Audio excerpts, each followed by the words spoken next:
Greetings to you all. Welcome to Class 10, Unit 5, Supplementary Reading.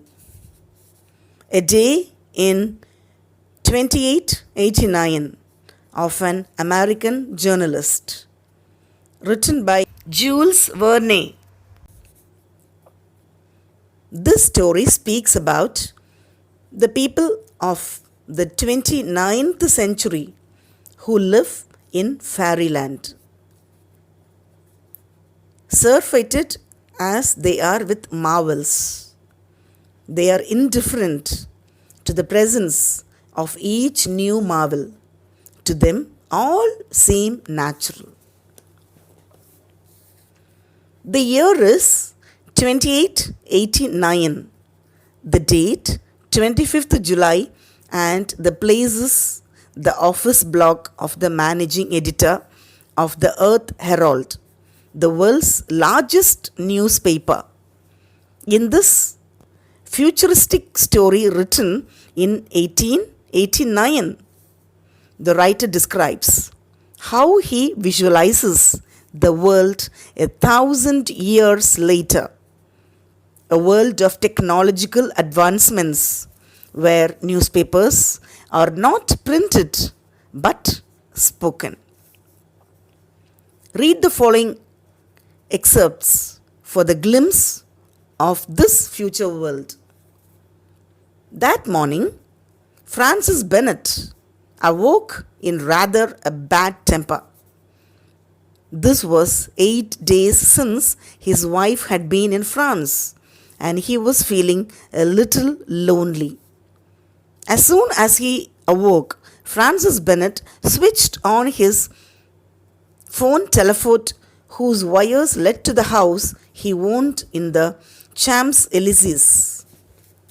The telephone completed by the telephone is another of our time's conquests, though the transmissions of speech by the electric current was already very old.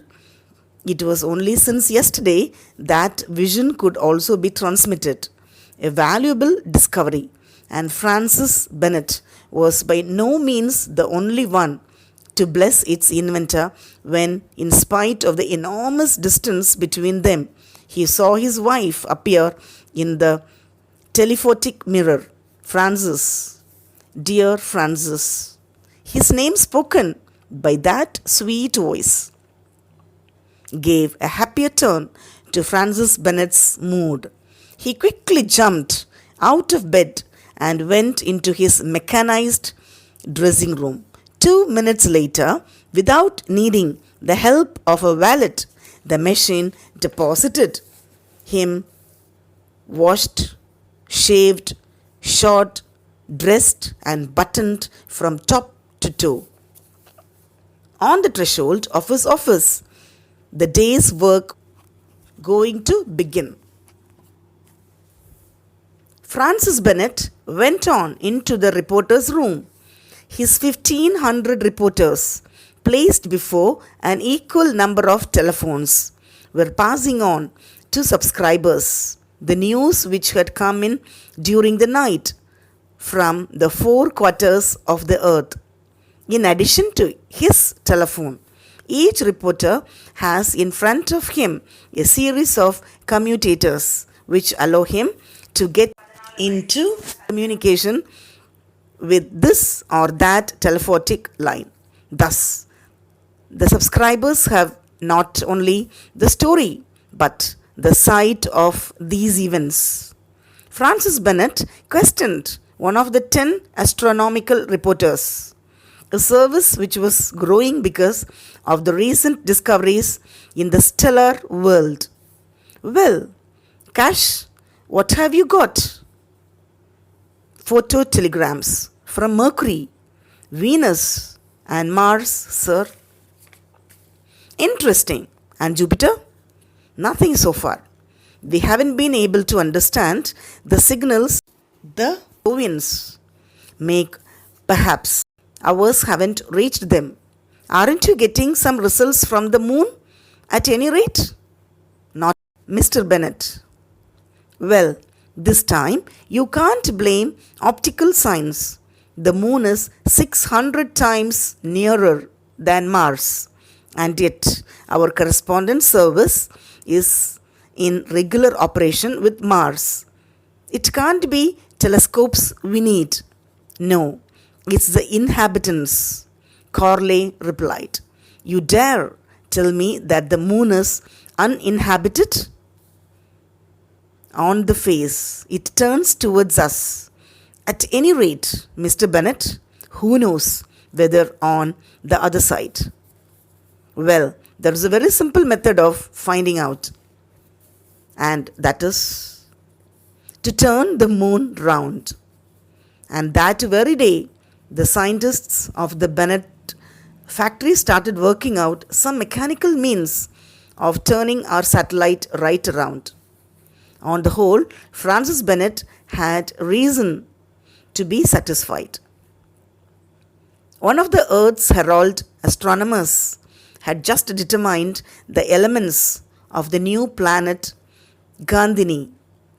It is at a distance of 12, 841, 348, 284, 623 meters and 7 decimeters that this planet describes its orbit round the sun in 572 years, 194 days, 12 hours, 43 minutes, 9.8 seconds. Francis Bennet was delighted with such precision. Good, he exclaimed. Hurry up and tell the reportage service about it. You know what a passion the public has for these astronomical questions. I am anxious for the news to appear in today's issue. The next room, a broad gallery about a quarter of a mile long, was devoted to publicity, and it may be imagined what the publicity for such a journal as the Earth Herald had to be. It brought in a daily average of $3 million. Their gigantic signs reflected on the cloud, so large that they could be seen all over a whole country. From that gallery, 1,000 projectors were unceasingly employed in sending to the clouds, on which they were reproduced in color these inordinate advertisements. At that moment, the clock struck 12. The director of the Earth Herald left the hall and sat down in the rolling armchair. In a few minutes, he had reached his dining room, half a mile away, at the far end of the office. The table was laid, and he took his place at it. Within reach of his hand was placed a series of taps, and before him was the curved surface of a phone telephote on which appeared the dining room of his home in Paris. Mr. and Mrs. Bennet had arranged to have lunch at the same time. Nothing could be more pleasant than to be face to face in spite of the distance, to see one another and talk by means of the phone telephotic apparatus, like everybody else in easy circumstances nowadays. Francis Bennet, having abandoned domestic cooking, is one of the subscribers to the Society for Supplying Food to the Home, which distributes dishes of 1,000 types through a network of pneumatic tubes. This system is expensive, no doubt, but the cooking is better. So, not without some regret, Francis Bennet was launching in solitude. He was finishing his coffee when Mrs. Bennet, having got back home, appeared in the telephone screen. When he had finished his lunch, he went across to the window where his aero car was waiting. "Where are we going, sir?" asked the aero coachman. "Let's see," I've got time, Francis Bennett replied. Take me to the accumulator. Works at Niagara. The aerocar shot across space at a speed of about 400 miles an hour. Below him were spread out the towns with their moving pavements, which carry the wayfarers along the streets, and the countryside covered as though by an immense spider's web by the network of electric wires. Within half an hour, Francis Bennett had reached his works at Niagara, where, after using the force of the cataracts to produce energy, he sold or hired it out to the consumers. Then he returned by way of Philadelphia, Boston, and New York to Centropolis, where his aerocar put him down about 5 o'clock. The waiting room of the Earth Herald was crowded.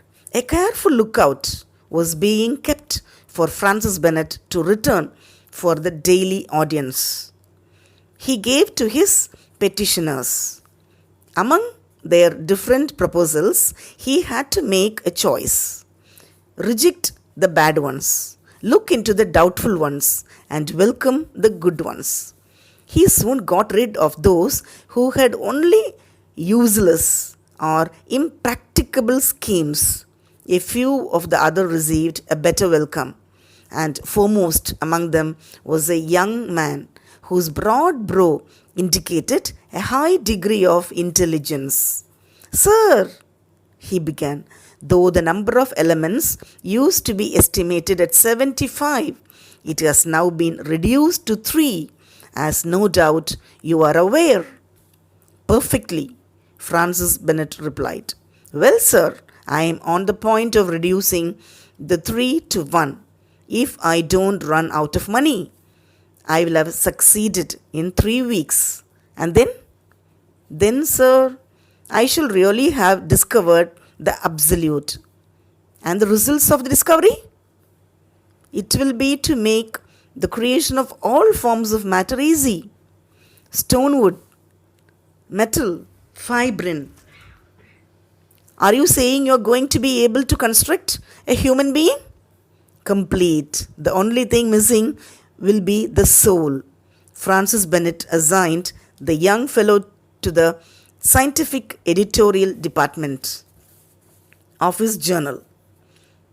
A second inventor, using as a basis some old experiments that dated from the 19th century, had the idea of moving a whole city in a single block. He suggested as a demonstration the town of Saf, situated 15 miles from the sea. After conveying it on rails down to the shore, he would transform it into a seaside resort.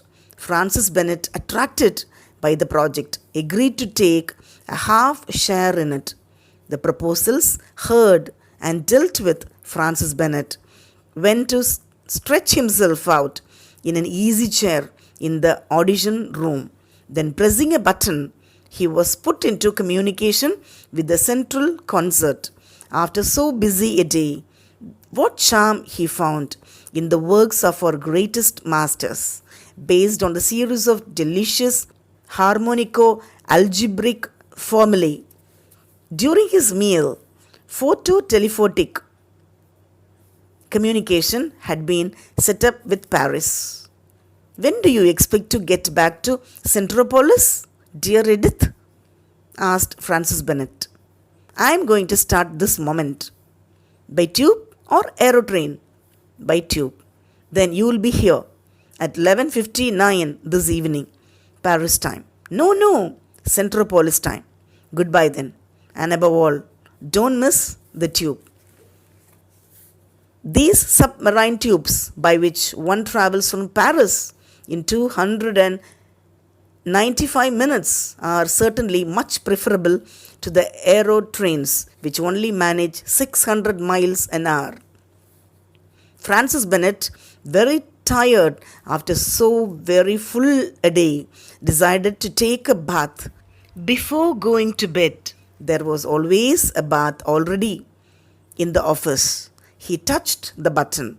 A rumbling sound began, got louder, increased. Then one of the doors opened and the bath appeared, gliding along on its rails. Now let us study something about the author. Jules Verne, 1828 to 1905, was a French poet, playwright, and novelist, but he earns his place on this list of great writers because of his futuristic adventure novels. He has been called the father of science fiction and has an incalculable influence on the development of science fiction writing. More interesting, perhaps, is his place as a prophet or predictor of technology, which wasn't to be invented until long after his death. He put a man on the moon, including its launch from a Florida launchpad to the splashdown in the Pacific. In 1863, he predicted the internet.